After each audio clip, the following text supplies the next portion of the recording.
Good evening and welcome to Chicago Tonight. I'm Paris Schutz. And I'm Brandis Friedman. On the show tonight, we're excited about the things that we can do for the state of Illinois, the things that I can do as governor and other people.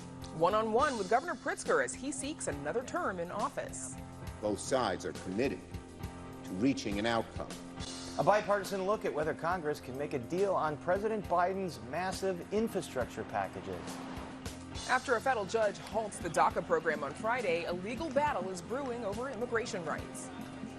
A new report says climate change is driving $2 billion of coastal repairs on the Great Lakes and the St. Lawrence River. New research shows the potential culprit behind some long-term COVID symptoms like shortness of breath. Meet a Chicago artist who explores the city to find beautiful details in some of its grittiest corners. And did you know Illinois is home to more than 2,000 moth species? That fact and many more during National Moth Week. But first, some of today's top stories. The Chicago Police Department was not ready for the widespread protests and unrest of last summer. That's according to a new report from the federally appointed independent monitor overseeing the city's consent decree. The report filed in federal court today says the department didn't have the policies, training, equipment, or interagency coordination for the protests that happened in the wake of George Floyd's death in Minneapolis. Additionally, the report cites members of the public who claimed officers repeatedly escalated violence, used excessive force, and even racial or homophobic slurs.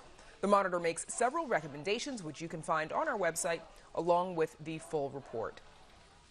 As COVID cases increase around the country, Chicago public health officials have added 3 more states and the U.S. Virgin Islands to its travel advisory. This means unvaccinated travelers from Florida, Louisiana, and Nevada are now advised, not required, to obtain a negative COVID-19 test result 3 days before arrival or quarantine for 10 days upon arrival. Missouri and Arkansas remain on the list, having been added a couple of weeks ago. The mayor and public health commissioner also sounded the alarm today on the rising COVID test positivity in Chicago, up to 1.5% today after falling to 0.4% in late June. The mayor says the Delta variant accounts for 44% of all confirmed cases of the coronavirus and continues to urge residents to get vaccinated to avoid a fourth surge. For more on what the mayor said about Lollapalooza starting in 9 days, please visit our website. A second man has been convicted and sentenced to 42 years in prison for the death of Hadia Pendleton, 8 years after she died. Prosecutors said 28-year-old Kenneth Williams served as the getaway driver back in 2013 when another man opened fire on 15-year-old Pendleton and a group of friends in Harsh Park, that's in the Kenwood neighborhood, as they took cover from the rain. Her mother, Cleopatra Cowley, gave a victim's impact statement today before the sentencing. You did not deserve what you did. You and Mikael did. We didn't deserve it. We spend our days and weeks coping with the loss of so many opportunities, coupled with the loss of our old lives and so much time because of your selfishness. Who knows what Hadia could have been? And Williams represented himself during today's sentencing. Visit our website to learn more about what he told the court. Governor Pritzker is officially seeking a second term in office. The governor launched his re-election campaign yesterday with a video on social media touting his leadership of the state through the COVID-19 pandemic. But Republican opponents used the occasion to bash what they have called a disastrous tenure. Paris Schutz sat down for a one-on-one with the governor this afternoon. Paris, what did he have to say? Well, Brandis, the governor is all in, and this is after months of appearing to consternate publicly about whether he wanted to seek a second term, especially since some of the scrutiny that his family and his children took from some of his opponents during the COVID-19 pandemic. But he says his family is all on board with this, too. And yesterday's rollout video, as we saw, was 100% about his response to COVID-19, getting the state through the mitigations and the relatively successful vaccination program. I asked the governor if this is why he believes voters should give him a second term. He said no. He says it's what he believes his administration accomplished despite COVID-19. But we made great strides nonetheless. Think about raising the minimum wage. Think about that. There are people, 1 million people will be lifted out of poverty as a result of our minimum wage hike. We expanded health care for people across the state. We've put people to work building roads and bridges and schools. We've been getting our fiscal house in order, and we've been making government work for Illinois families. And the governor's opponents on the Republican side have criticized his COVID response, shutdowns, problems with unemployment security, deaths at the LaSalle Veterans Home, so no doubt they'll bring that up during the campaign. So, Paris, what is he proposing for his second term? Well, he is sounding the same notes that President Biden and national Democrats are sounding right now. Things like expanded child care, universal pre-K, and free college tuition. Early childhood education and child care in our state needs to be expanded. And we've seen that during the pandemic, that is one of the biggest challenges. We want to get our people to work.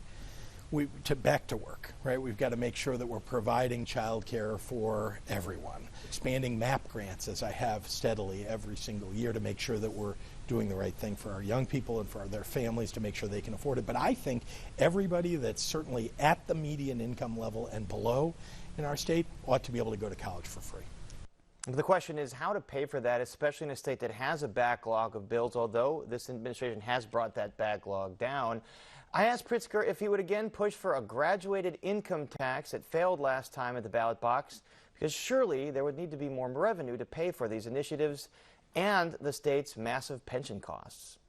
Because I've been all about lowering taxes for the middle class and those who are in the working class and asking the wealthiest to pay a little bit more. And while we weren't able to do that with the fair tax, as you know, we cut corporate welfare by $655 million in this last budget. That does a significant amount to reduce the structural deficit that we have in our state and allows us to move some of that to paying for people to go to college, to make sure that we're expanding child care and early childhood education. And Paris, remind us who the governor is facing in this upcoming election. Well, as you recall, the governor dumped a staggering $35 million of his personal wealth into the re-election campaign. There are 3 Republican candidates who no doubt are not going to spend that much collectively who have filed to run. They are downstate State Senator Darren Bailey, who took the governor to court over COVID restrictions, Chicago suburban businessman Gary Rabin, and former State Senator Paul Schimpf. All 3 today said they felt the governor's handling of COVID and the resultant economic fallout has not been good. What I know is the economy of Illinois sits in shambles. You know, we've got several state agencies to this date that still have not returned to work. We have small business suffering all across this state because he allows people to sit and continue to draw unemployment benefits when there's lots of opportunity for jobs. And meanwhile, Rabin issued a statement saying, quote, Governor Pritzker has raised taxes, increased spending, and signed into law some of the most radical far-left legislation in the nation. When Pritzker didn't get his income tax increased, he raised taxes and regulations at a record pace to dominate the high-tax citizens in America. And then a statement from candidate Schimpf, who says, quote, under the Pritzker leadership deficit, as he calls it, he has failed to stand up to corruption, failed to protect our veterans and families, and failed to help overtaxed Illinoisans. In 3 years, J.B. Pritzker has demonstrated he needs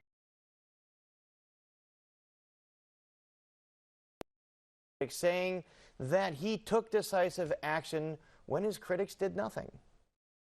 The folks who say those things are the very same folks who did nothing to mitigate the pandemic. These are the folks who voted against the supports for families, like expanding housing support, like expanding small business support across the state during the pandemic. We've had challenges, there's no doubt about it, during this pandemic, but every day I wake up and think about how do I make people's lives better. This is going to be a long race. It's a marathon. The primary is not till June.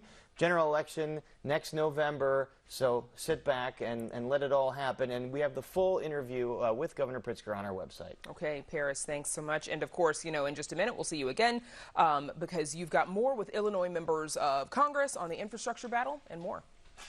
You got it. All right, Paris, thanks. Okay, and I think we're... It really is about community, where we all come together. Chicago needs to make space for everyone.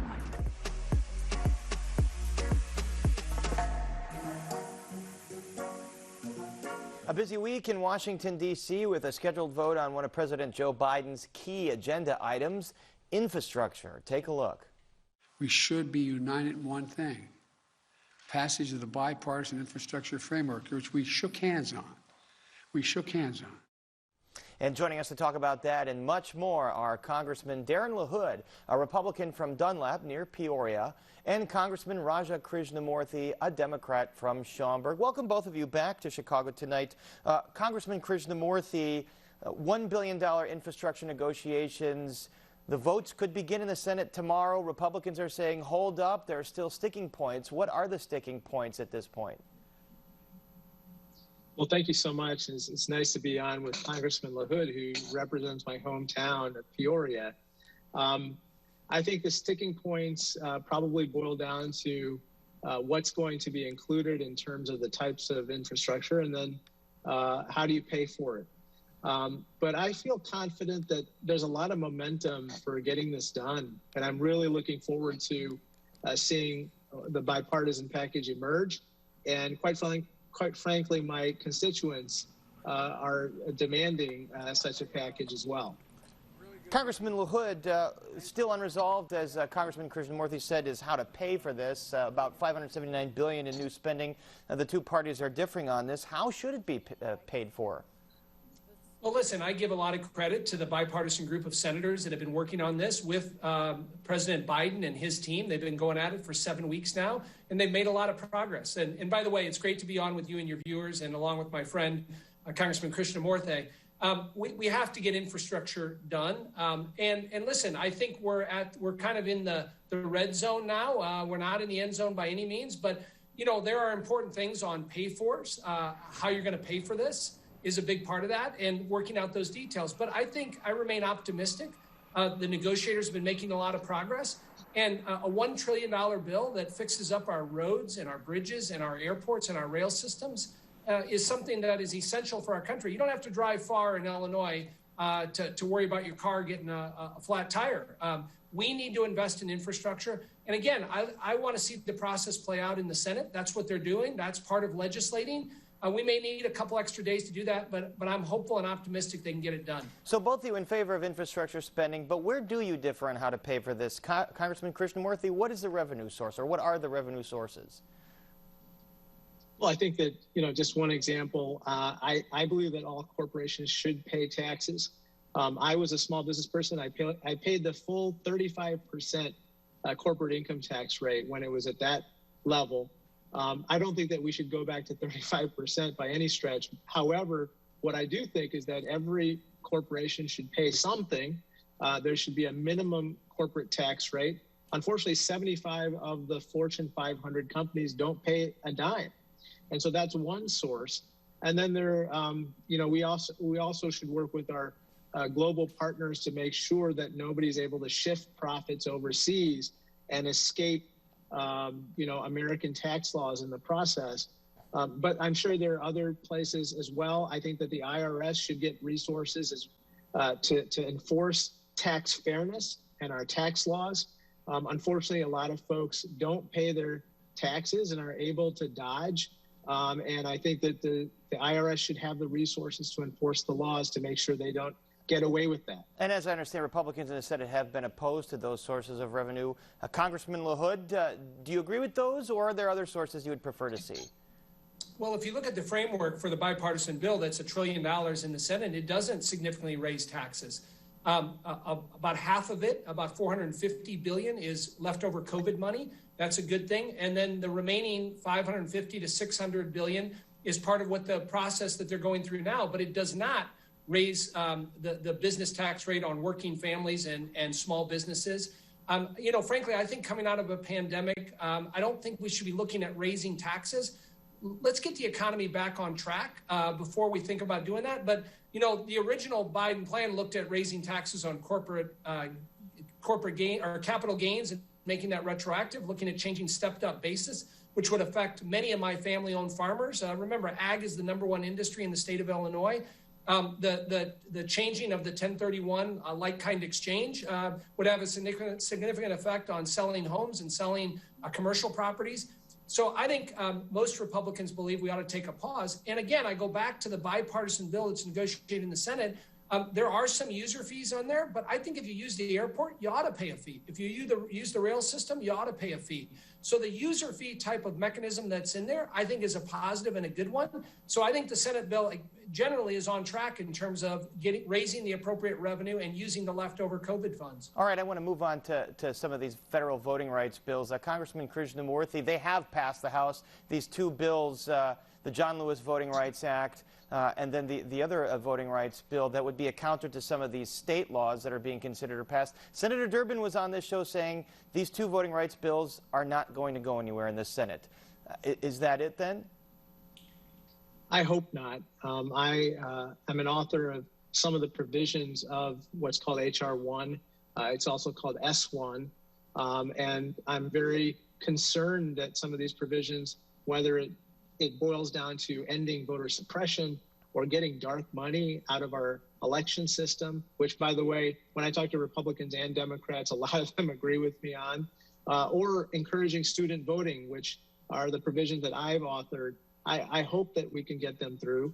All that being said, I am hopeful that Joe Manchin, among others, is working on legislation with regard to the John Lewis Voting Rights Act, provisions of it that could survive a filibuster and get through the Senate. I think it's so important that we enable people to vote. This is, as you know, is a civic duty, but oftentimes there's a lot standing in the way of that. And we have to avoid anything that could suppress the vote, which is what I fear is happening in a lot of southern states. And, that's something that we have to prevent. And Congressman LaHood, this doesn't necessarily apply to Illinois, which has different voting standards, but some of the more controversial elements of these voter bills in Republican-led states are provisions that would take away the authority to administer elections from election authorities or give partisan legislatures the power to appoint people midstream. Should citizens be concerned that that could lead to partisan legislatures overthrowing election results that they simply don't like? Well, I will say this. When I talk to constituents in my district across central and west central Illinois, they don't want to have a federalized election system. They don't believe that having a system that's the same as California, where you have ballot harvesting, where you have a different set of laws than are in Illinois right now. I think Illinois has a pretty good model, but I'm also a big believer in states' rights. And states ought to decide the voting system. Wyoming is different from Illinois. California is different from Florida. And when I look at H.R. 1, which would federalize our elections and have one standard across all 50 states, I think that goes against the Constitution and leaving it up to the states to make that decision. Secondarily, if you look at a number of these states that are implementing voter IDs that are required for voting in elections, 80% of the public supports that in polling. And you've already started seeing Joe Manchin supports that, having an ID to vote. So I remain open-minded on some provisions that we can agree on in a bipartisan way to help fix our voting system. But I'm not in favor of nationalizing our election system. So there might be some kind of bipartisan legislation, at least in terms of aspects of voting. We're going to have to leave it there for now. And we'll be joined again by the Congress members to discuss the spike in COVID-19 and more. But for now, our thanks to Congressman Darren LaHood and Congressman Raja Krishnamurthy. And now back to Brandis and what a recent court ruling could mean for DACA recipients. Brandis. In Paris, the immigration status of hundreds of thousands of people in America is now in limbo. That's after a federal judge in Texas put a halt on the Deferred Action for Child Arrivals immigration policy, or DACA, on Friday. Under DACA, individuals brought to America as children are allowed to avoid deportation and work through 2-year renewable periods. DACA was signed by President Barack Obama in 2012 as a presidential memorandum. District Court Judge Andrew Hanen referenced the process in which the policy was established in ruling it unconstitutional. Joining us are Laura Reese, Senior Research Fellow for Homeland Security at the Heritage Foundation. It's a conservative think tank based in Washington, D.C. And Vanessa Esparza-Lopez, Managing Partner of the National Immigrant Justice Center, which is affiliated with the anti-poverty organization Heartland Alliance here in Chicago. Welcome both of you to Chicago tonight. Vanessa Esparza-Lopez, let's start with you, please. What was your reaction to this news on Friday, and what have you been hearing from your clients, especially those who are dreamers? Sure. Thank you so much for the opportunity. Before we get to that, I just want to remind your viewers who is at the center of these legal and political battles. These are community members. These are our neighbors, our loved ones, our coworkers. And so it's important not to lose sight of that when we're talking about what's going on with this ruling. But in general, there's frustration that we hear from our clients, confusion with the differing district court decisions that have come out in the recent, just this past Friday, and then before that in December, and disappointment definitely from our clients. And Laura Reese, what was the reasoning for the judge's ruling on this part of the DACA program? Sure. So the judge ruled that the DACA program is illegal because it is the authority of Congress to establish immigration laws, including providing immigration benefits for whatever population. And in this case, it was the Secretary of Homeland Security, by signing a memo, who created the program and did not even follow the Administrative Procedures Act to give notice to the public and then allow for public comment. But it's Congress who has the authority, and therefore the judge ruled it unconstitutional. To that end, you just talked about it a little bit, but how does the rulemaking process differ from obviously an executive order like the one President Obama signed in 2012 that established DACA? Well, it is Congress has the authority to grant benefits, and so including work authorization, which is part of the DACA benefit.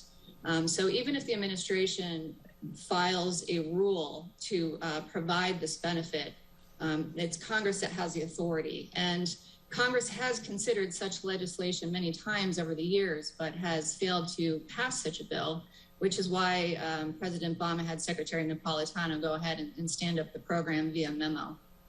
Vanessa, your organization represents people within the DACA program who've received that status. What does the application and the renewal process entail? Before that, if I could just respond with regards to Judge Hannon's ruling. No one's disputing that Congress has the authority to pass laws, but we still feel that the judge's ruling was erroneous. The fact is that our U.S. immigration laws provide vast authority to the executive branch in how it enforces the immigration laws. So it can choose to not detain or deport certain community members. And it could also provide affirmative relief programs in the exercise of individualized discretion like the DACA program does. Now, in terms of the DACA process itself, there's certainly, a lot of form filling, a lot of documentation that goes along to support the applicant's eligibility. And once filed, the individual does go through an extensive background check, after which point the agency does make an individualized determination in the exercise of prosecutorial discretion, whether or not to grant the benefit to that individual. So, Laura Reese, of course, we're talking about young people here who, in many cases, were brought here as children and have fully grown up in this country up to this point. Why shouldn't their immigration status be protected, or is it just a matter of how this particular program was implemented? Well, in addition to how the program was implemented, rewarding illegal immigration is bad policy because it begets more illegal immigration. And we're seeing that play out every day right now with the border crisis. Just this year, 95,000 unaccompanied alien children have border and have been let in. And this administration continues to say, if you come as an unaccompanied child, we will let you in, which is incentivizing and encouraging more parents to put their children into the hands of traffickers and bring them to the U.S. It's very dangerous, and these traffickers have no regard for human life. So it's bad policy and it's dangerous. Americans have a very generous legal immigration system, but we want an orderly system and we value life. So the administration should be encouraging lawful immigration, not encouraging people to come unlawfully. Vanessa, we know that DACA has been legally challenged numerous times by the Trump administration, but it was in late 2020 that the Supreme Court called the former president's efforts to end the program, quote, arbitrary and capricious. Would you say that's a fair assessment? Because additionally, Congress has, as Laura mentioned, has failed to pass this kind of legislation. What does that tell you? Well, it tells me that the Congress really needs to get its act together now. President Biden and Congress have the opportunity to pass through the resolution package that is in Congress right now, they have the opportunity to provide lawful status to not just DACA recipients, but to as a vast amount of people as possible. We're talking about TPS recipients, we're talking about farm workers, essential workers. And the fact is that President Obama was forced to, go through and enact DACA because Congress was not getting its act together and passing anything at that point. We're nearly 10 years later, next June will be the 10th anniversary of DACA, and we still don't have a resolution. So, we can debate, the intricacies of Judge Hannon's ruling, but I think we can all agree that it's time for Congress to do its job and pass a package. Laura, I also just one more point.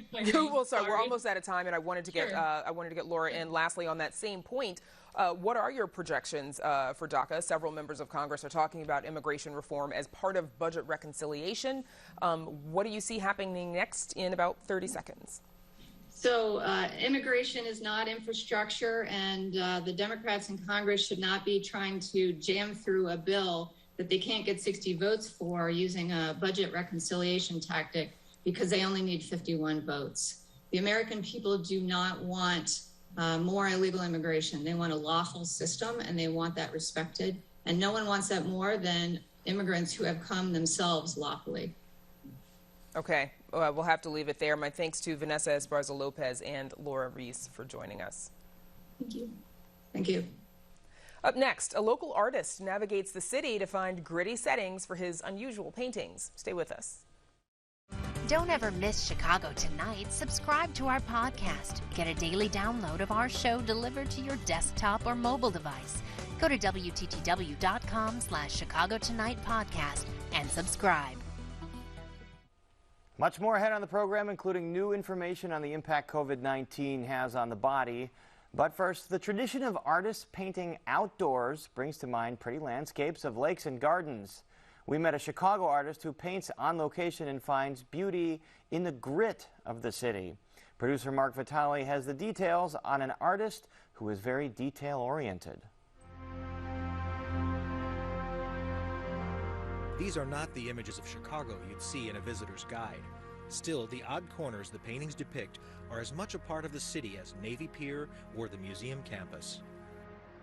Artist Andy Pecos pedals a bike that hauls his canvas and supplies. He heads to the same location he's worked at for months, a corner of the Van Buren Street Bridge near Wacker Drive. I never spend long at a site when I first decide that I'm going to paint here. I like the discovery, the examination to come through the act of painting. There seems to be no end to the amount of scrutiny you can give something, But I have to stop sooner, sometimes you just have to say enough. Pecos is attracted to things that are often overlooked. This site actually, no one's ever come up to me and asked me why would I paint this, because this seems to has everything that an artist might want. What initially attracted me to this site was that wonderful curving piece of concrete. It looked like a Richard Serra sculpture. He works for 2 to 3 months on each painting, and when painting on location, it's a fight to the finish. It's just a battle, so many things that are working against me, the wind, the changing seasons, the changing sun. We first met Pecos in 2020, a few weeks after the shutdown. He was doing a study for a painting beside an empty lot near the Western Avenue metro station. Months later, the drawing resulted in this painting. I want to be very specific about everything I'm painting. That has to be galvanized steel. That's very important for me to be very specific about the material. So yes, it's not an impression, but I want just the facts. Those facts don't include people. His paintings are unpopulated. Well, there's no people in my paintings. My paintings generally have a certain solitude about them. I'm just not interested in people that much. I mean, I love them, but I'm not interested in them as a subject matter. And he might even listen to their advice. One time at Rainbow Beach last year, this little girl came up and she's looking at the painting and looking at what I'm painting. And she's like, hey, you missed that, or that's wrong right here. And she was pointing out some angle, and I'm like, you know what, you're right. Born in Detroit, Andy Pecos studied at the Art Institute with Chicago artist Ted Halkin. Pecos' works have been featured at the Hyde Park Art Center and the Ed Paschke Art Center. And the artist Chris Ware is a fan and owns a painting. With the amount of time and effort they require, the paintings don't come cheap. I don't make a lot of money, but when I sell them, they go for between $8,000 and $10,000. So if you figure a six or 8 week painting period, I'm making about minimum wage. Everything does change, even the same location. So I can come back and some of the trees that were there last year might not be there. I mean, it's funny how you think things can be permanent. For Chicago Tonight, this is Mark Vitale. Andy Pecos continues to paint on the Van Buren Street Bridge, and he's scouting his next locations. You can see more of his work on our website. Brandis, a lot of hidden beauty in some untraditional locations. Hidden beauty, Paris, but also an impressive amount of detail in those as well. Almost photographic. They almost looked real, which Absolutely. I guess, yeah, in his case might be the point. Thank you, Paris. Still to come on Chicago Tonight. Congress members discuss Dr. Fauci's Capitol Hill testimony on the spike in COVID-19 around the country. Many survivors of COVID-19 suffer long-term symptoms, including shortness of breath and fatigue. A new study finds damage to the lungs may not be the only cause. Coastal repairs and climate mitigation are a huge concern for cities around the Great Lakes region, but many lack the needed expertise.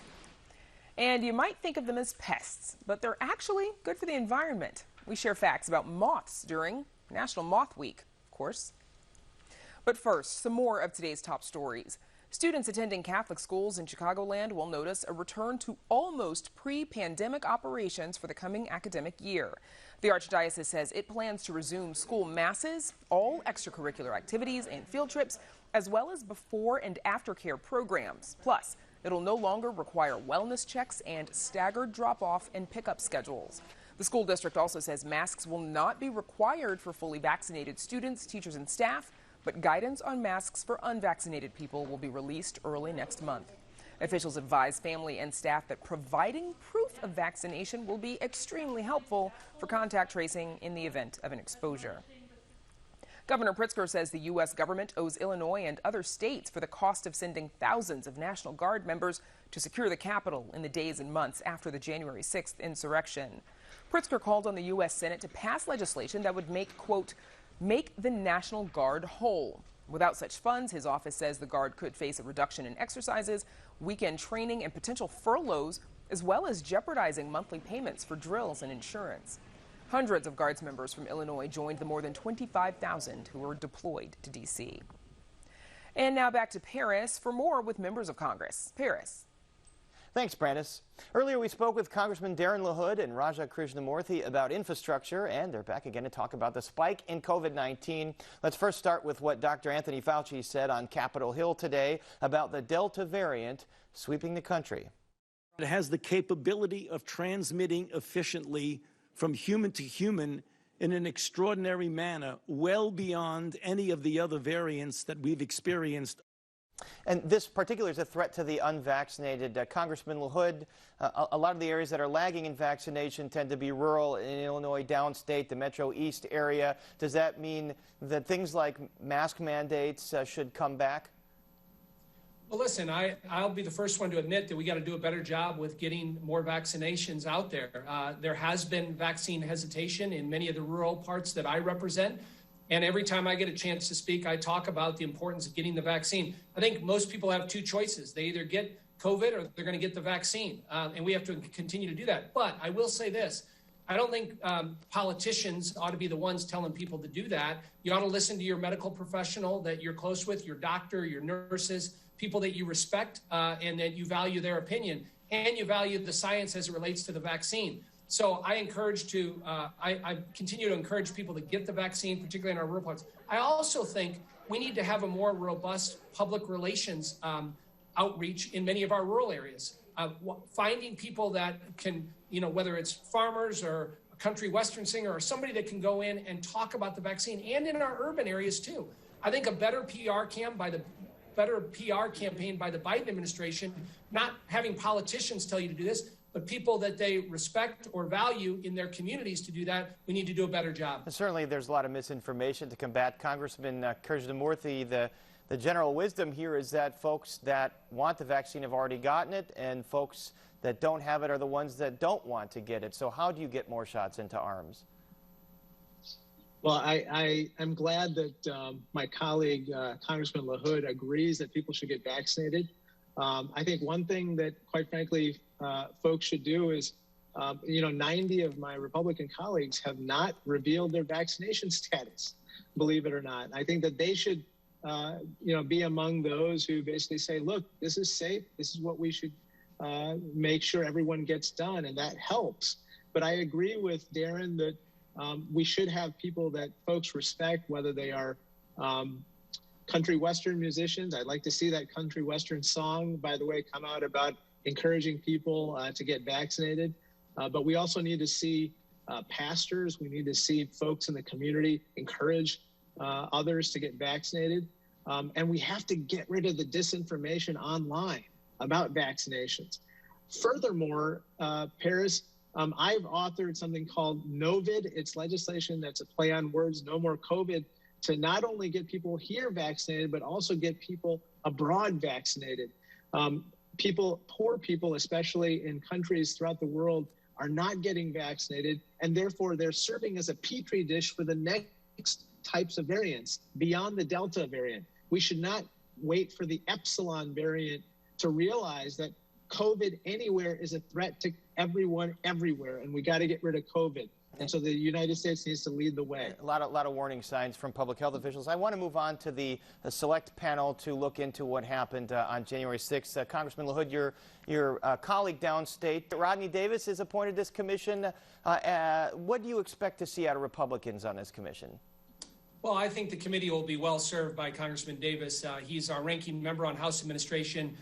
He will really add value to the committee. So we'll have to wait and see what happens in terms of the select committee and how they move forward with that. I will say this, obviously I've been following the Department of Justice investigation and prosecution. I think they've indicted and prosecuted over 400 people involved with the January 6th event on that day. As a former federal prosecutor and DOJ attorney, I think that's what we ought to. Anybody that was involved with that ought to be prosecuted to the full extent of the law. We need to send a deterrent message. This type of behavior will not be tolerated.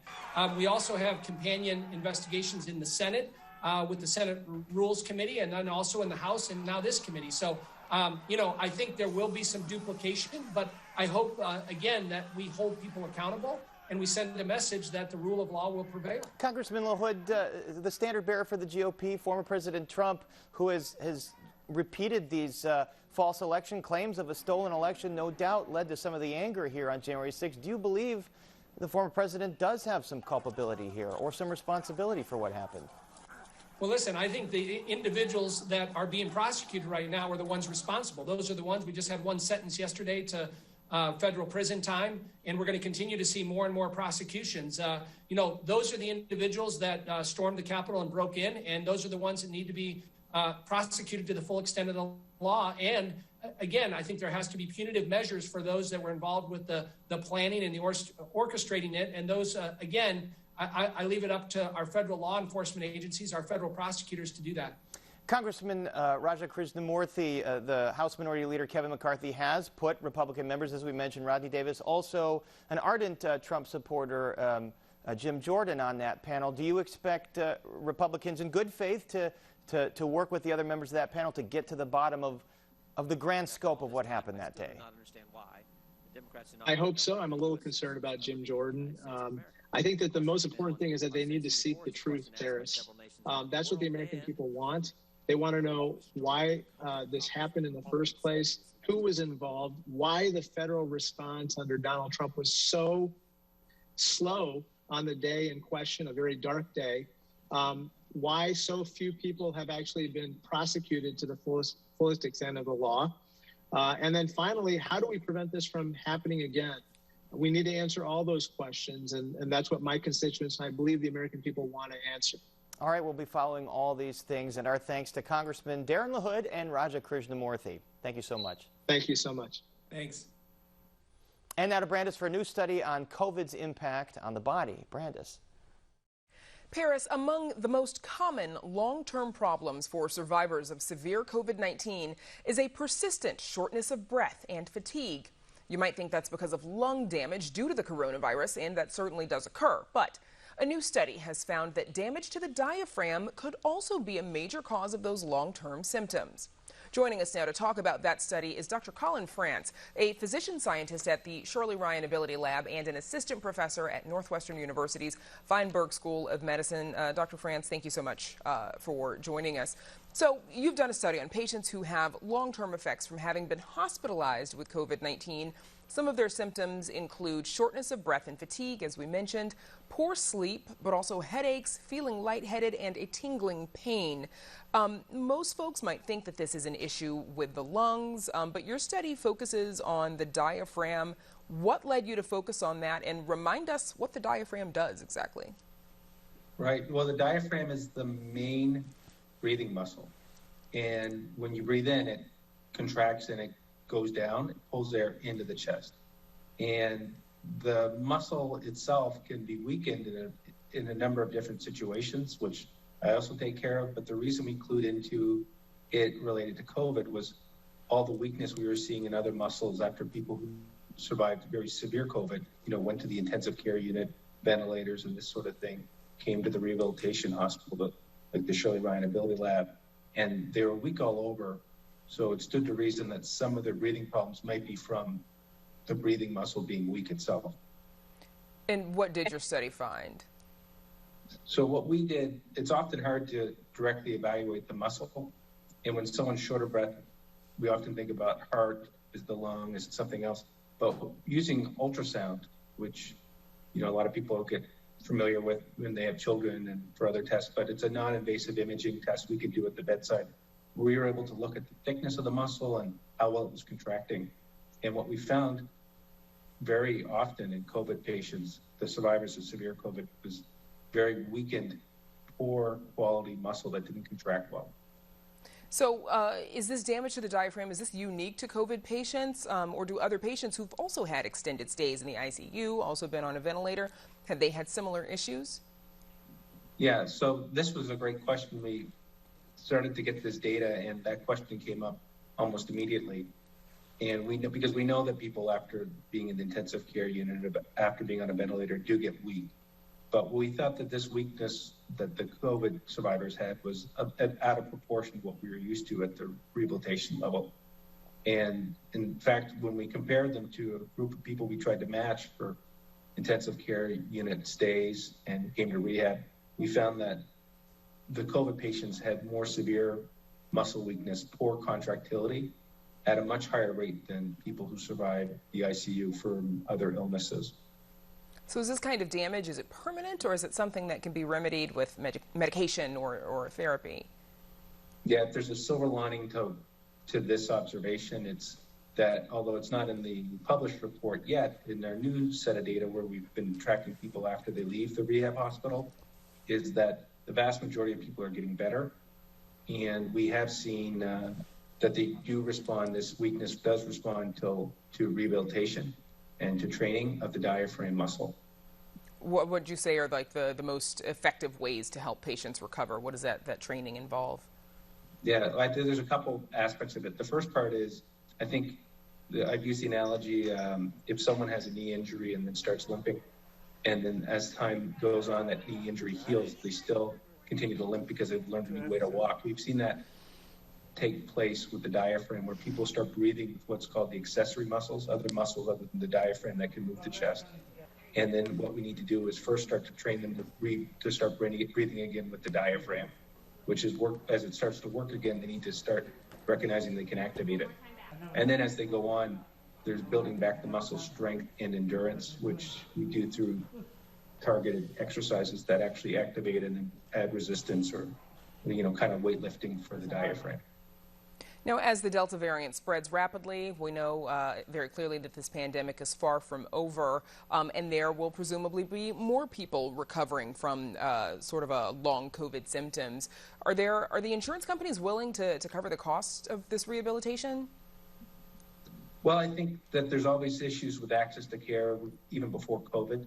The biggest thing we've done on our side of things, both at the Shirley Ryan Ability Lab, Northwestern, and other hospital systems across the city and the country, is try to build a comprehensive post-COVID clinic, which ideally works together so that you can see the specialists you need for the ways that this can affect many different parts of the body.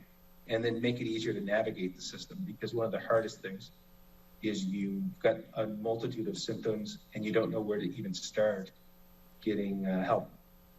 And you just mentioned, probably some sort of more comprehensive clinic, because this study was done on a relatively small group of patients. What's next for this research? Where does it go from here? Yeah, well, the lag time between research being published and what we're actually doing. So we've scanned more than double the number of patients now. And I've also expanded to study people who were, quote unquote, long haulers, the people who had COVID but weren't so sick that they needed to go into the hospital, or certainly didn't need to go into the intensive care unit. And so this work, in terms of understanding what impacts, quote unquote, milder COVID may have on people and their breathing, because shortness of breath, and particularly shortness of breath with exertion, like daily activities or exercise, is a very common after effect of COVID and long COVID in patients who, even if they weren't severely ill. And then the other aspect is, do people get better and do they respond to our treatments? Which, kind of is one of the struggles, is we're trying to figure it out as we go along and incorporate all the new data on COVID. But we're finding some good reason to continue with these exercises, because we're seeing many of our patients are getting better. In fact, the majority do after severe COVID, which is reassuring. Okay, then we'll keep an eye out for further research and information from you. Dr. Colin Frantz, thank you so much for joining us. Of course, thank you. And now, Paris, we go back to you. All right, thanks, Brandis. $2 billion over the next 5 years. That's the cost of repairing and shoring up coastlines in the region, according to a survey out this month from the Great Lakes and St. Lawrence Cities Initiative. The group says much of the damage is driven by climate change and calls on the American and Canadian governments to fund local efforts. And joining us to talk about the results of this survey is John Altenberg, Executive Director of the Great Lakes and St. Lawrence Cities Initiative. John Altenberg, welcome to Chicago Tonight. Thank you for having me. First, tell me how this survey was conducted and what cities that it impacts. We cover both the Great Lakes and the St. Lawrence River, both in the Canadian part of the Great Lakes and the U.S. part of the Great Lakes. We had about 300 respondents, 230 unique municipalities that responded to the survey. And those cities were as large as Cleveland, Milwaukee, and Chicago, and as small as a little town called Sodas Point in New York. It is not all-encompassing because we didn't get a full response, but to date, this is the only measurement that we have about what the damage is going forward and what the damage has been spending in the past. So that number could be larger than the $2 billion that we find here. And let's take a look at some of the findings in this survey. These cities have spent already about $900 million over the last 2 years because of erosion and coastal damage, and plan to spend about $2 billion or more over the next 5. So what does that money go toward? Well, erosion affects everything from water intake tanks, such as up in Zion, where erosion's impacting, allowing fresh water to get to that city, and potentially could cut them out of fresh water. It can be damage to piers. It can be disappearing beaches like we have in Evanston. It can be buildings that are falling into the lake. Really, it's a whole myriad of things that this money would go for. We remember last year the big storms in Chicago that caused a lot of damage, and there was just that New York Times article on the rapidly fluctuating lake levels and what that portends for the city. So what's Chicago's piece of the cost here? I don't have the exact amount for the city of Chicago, but overall for the state of Illinois, we're looking at $608 million of spending over the next 5 years. And over $255 million in U.S. dollars was spent over the last 2 years. And that covers about the main 12 cities down the lake. So all the way up from North Chicago down to the beginning of where Gary starts. So it's pretty all-encompassing. Got it, all of Illinois' Lake Michigan coastline. All right, one of the other findings in your survey, the vast majority of the municipalities that responded said that these are big concerns for them, but they don't have the necessary expertise to tackle those issues. How big a concern is that? It's a huge issue. You have many small to medium-sized communities that simply can't afford to have this expertise on board. This is a very complicated issue. It is something that needs to be addressed in a certain way, and they don't have the bandwidth or the knowledge to be able to handle it. So they need to look at other resources to assist them. They have to turn to county, state, and federal governments to try to assist them with that expertise. And then a third finding in this survey that, again, in addition to this being a big issue, planning efforts so far in most of these places have fallen short. How come? Well, I mean, it's because of this question you just asked me. They don't have the capabilities, number one, but also understanding kind of the forecasting of where the lakes are going to be going over the next 30 years. It just doesn't exist today. They don't have those forecasting numbers. There are people like Professor Wabels down in University of Illinois. They're looking into those processes, but we don't know necessarily what's going to happen in the future. But adjusting to climate change and just in general erosion is something that some cities do very well. Milwaukee with Mayor Barrett has done an excellent job at preparing for these types of situations, but it's kind of a stab in the dark in some situations. And beyond pushing for local and county funding, there is this federal infrastructure bill we talked about earlier in the show being debated. Is it your understanding that there could be funding in that to deal with some of these problems? Well, we've called on the Congress and the administration to at least earmark $2 billion for the Great Lakes. There is money in there for water infrastructure, but it's not specifically towards this issue of erosion. So we just don't know. There's still negotiations going on, and we'd hope that people would reach out to their members of Congress and tell them why it's important to make sure this funding is in existence there. All right, a very important issue in Chicago and all across the Great Lakes cities in the United States and Canada. And our thanks to John Altenberg. Thanks so much. Thank you for having me. And now to Brandis for a look at an insect that's getting some national buzz. Brandis. That's right, Paris. And that bug is a moth, which many might dismiss as an LBJ or little brown job. Yes, that's a technical term.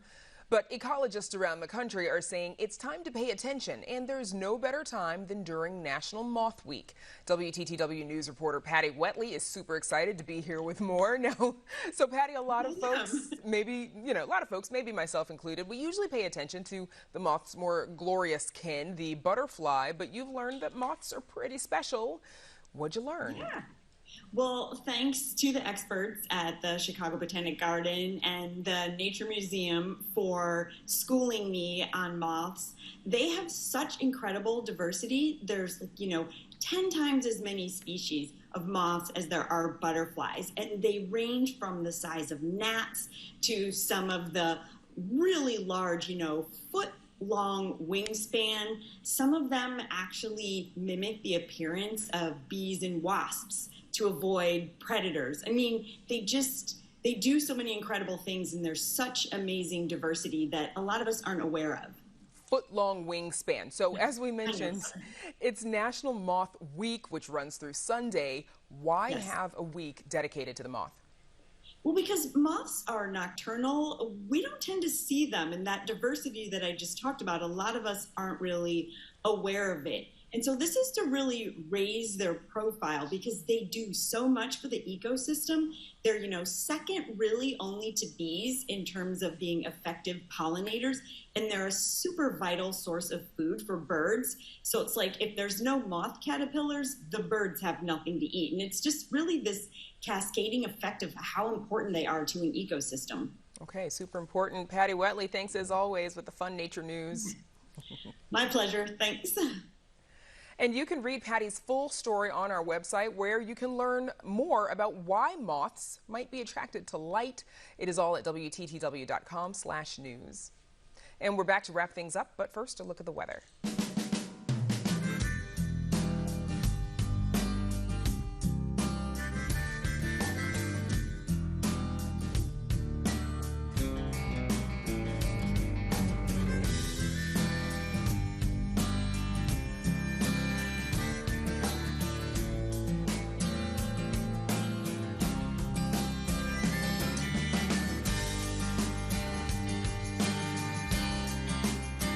And that's our show for this Tuesday night. Don't forget to stay connected with us by signing up for our daily briefing. And you can get Chicago Tonight streamed on Facebook, YouTube, and our website, WTTW.com/news. And you can also get the show via podcast and the PBS video app. And please join us tomorrow night, live at 7. The proposal for civilian oversight of Chicago police passes a city council committee. It just happened in the last hour. We'll have coverage of tomorrow's full city council vote on the plan. Plus, Illinois colleges are preparing to reopen for the fall semester. University leaders share their plans.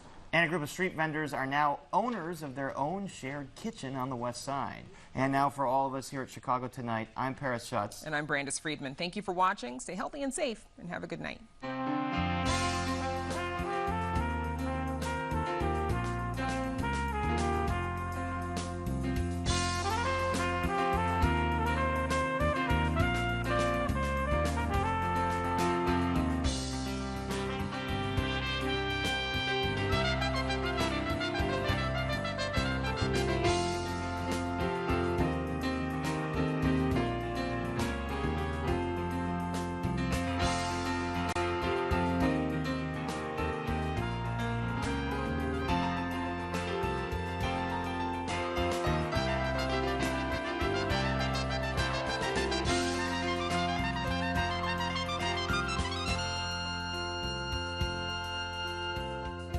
Closed captioning is made possible by Robert A. Clifford and Clifford Law Offices, a Chicago personal injury and wrongful death firm that supports free educational initiatives in the legal profession.